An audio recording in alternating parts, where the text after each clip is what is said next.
America, Israel, Iran ಯುದ್ಧ 14ನೇ ದಿನಕ್ಕೆ ಕಾಲಿಟ್ಟಿದೆ. ದಿನದಿಂದ ದಿನಕ್ಕೆ ಯುದ್ಧದ ತೀವ್ರತೆ ಹೆಚ್ಚಾಗ್ತಾ ಇದೆ. ಇದರೊಂದಿಗೆ ಅಮೆರಿಕ ಅಧ್ಯಕ್ಷ ಡೊನಾಲ್ಡ್ ಟ್ರಂಪ್ ಮತ್ತೊಮ್ಮೆ ಇರಾನ್ಗೆ ಬೆದರಿಕೆ ಒಡ್ಡಿದ್ದಾರೆ. ಮಿಲಿಟರಿ ಮತ್ತು ಆರ್ಥಿಕ ಕ್ರಮದ ಮೂಲಕ ಇರಾನ್ನನ್ನ ಸಂಪೂರ್ಣ ನಾಶಪಡಿಸುವುದಾಗಿ ಎಚ್ಚರಿಸಿದ್ದಾರೆ.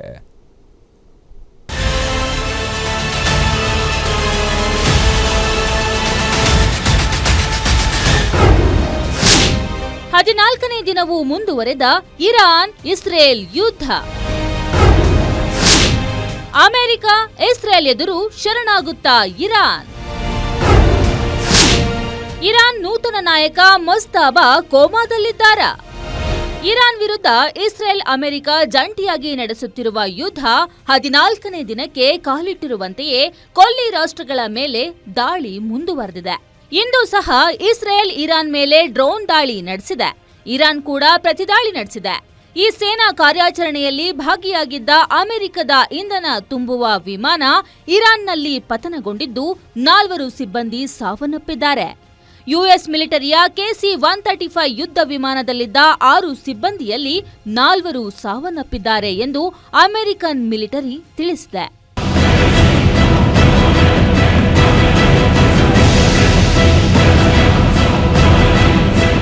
ಇನ್ನು ಇರಾನ್ ಮೇಲೆ ಅಮೆರಿಕ ಮತ್ತು ಇಸ್ರೇಲ್ ನಡೆಸಿದ ಜಂಟಿ ವೈಮಾನಿಕ ದಾಳಿಯಲ್ಲಿ ಇರಾನ್ನ ಮಾಜಿ ಸರ್ವೋಚ್ಚ ನಾಯಕ ಅಯಾತುಲ್ಲಾ ಅಲಿ ಖಮೇನಿಯವರ ಪತ್ನಿ ಮನ್ಸೌರೆ ಕೂಡ ಹತ್ಯೆಯಾಗಿದ್ದಾರೆ ಎನ್ನಲಾಗಿತ್ತು.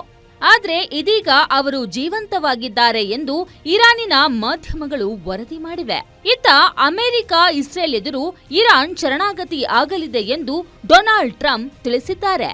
ಇಸ್ರೇಲ್ ದಾಳಿಯಲ್ಲಿ ಇರಾನ್ನ ನೂತನ ನಾಯಕ ಅಯಾತುಲ್ಲಾ ಮುಜ್ತಬಾ ಖಮೇನಿಗೆ ಗಂಭೀರ ಗಾಯಗಳಾಗಿದೆ ಎಂದು ಟ್ರಂಪ್ ಮಾಹಿತಿ ನೀಡಿದ್ರು. ಇದೀಗ ಮುಜ್ತಬಾ ಆರೋಗ್ಯದ ಬಗ್ಗೆ ಜಾಗತಿಕ ಮಟ್ಟದಲ್ಲಿ ಕುತೂಹಲ ಹೆಚ್ಚಾಗಿದೆ.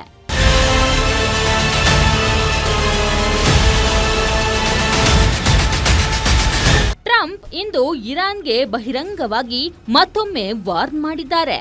ಇರಾನ್ನ ಸೇನಾ ಸಾಮರ್ಥ್ಯ ತೀವ್ರವಾಗಿ ಕುಸಿದಿವೆ. ಈಗಾಗಲೇ ಇರಾನ್ನ ನೌಕಾಪಡೆ ನಾಶವಾಗಿದೆ. ಕ್ಷಿಪಣಿಗಳು, ಡ್ರೋನ್ಗಳು ನಾಶವಾಗುತ್ತಿವೆ ಮತ್ತು ಅವರ ನಾಯಕರನ್ನ ಫಿನಿಶ್ ಮಾಡಲಾಗುತ್ತಿದೆ ಎಂದಿದ್ದಾರೆ. 2 ದಿನಗಳ ಹಿಂದೆ G7 ರಾಷ್ಟ್ರಗಳ ನಾಯಕರೊಂದಿಗೆ ಮಾತನಾಡಿದ ಟ್ರಂಪ್ ಇರಾನ್ ಸದ್ಯದಲ್ಲೇ ಶರಣಾಗಲಿದೆ ಎಂದಿದ್ದಾರೆ. ಒಟ್ಟಾರೆ ಫೆಬ್ರವರಿ 28ರಂದು ಮಧ್ಯಪ್ರಾಚ್ಯ ಯುದ್ಧವು ಪ್ರಾರಂಭವಾದಾಗಿನಿಂದ ಜಗತ್ತಿನಾದ್ಯಂತ ಹಲವು ಸಮಸ್ಯೆಗಳೇ ನಿರ್ಮಾಣಗೊಂಡಿದೆ.